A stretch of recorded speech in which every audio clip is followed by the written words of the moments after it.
तो प्रभु श्री राम जी के पिता का नाम था दशरथ, दशरथ के पिता का नाम था अज के पिता का नाम था नाभाग, नाभाग के पिता का नाम था ययाति, ययाति के पिता का नाम था नहुष, नहुष के पिता का नाम था अम्बऋषि, अम्बऋषि के पिता का नाम था प्रशुश्रुक, प्रशुश्रुक के पिता का नाम था मरु, तो मरु के पिता का नाम था शिग्रक, शिग्रक के पिता का नाम था अग्निवर्ण, अग्निवर्ण के पिता का नाम था सुदर्शन, सुदर्शन के पिता का नाम था शंखण, शंखण के पिता का नाम था प्रवड्ड, प्रवड्ड के पिता का नाम था अंशुमन, अंशुमन के पिता का नाम था दिलीप,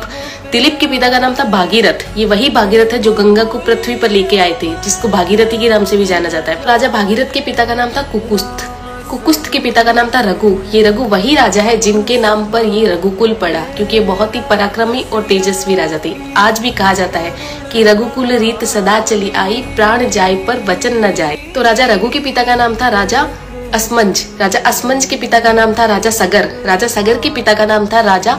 असित, राजा असित के पिता का नाम था राजा भरत, राजा भरत के पिता का नाम था ध्रुवसंधि, राजा ध्रुवसंधि के पिता का नाम था राजा सुसंधि, राजा सुसंधि के पिता का नाम था राजा मानधाता, मानधाता के पिता का नाम था युवानाश्री, युवानाश्री के पिता का नाम था दुंदुमार, दुंदुमार के पिता का नाम था त्रिशंकु, राजा त्रिशंकु के पिता का नाम था राजा पृथु, राजा पृथु के पिता का नाम था अंडरण्य, अंडरण्य के पिता का नाम था राजा बाण, राजा बाण के पिता का नाम था विवस्वान, राजा विवस्वान के पिता का नाम था राजा मनु, राजा मनु के पिता का नाम था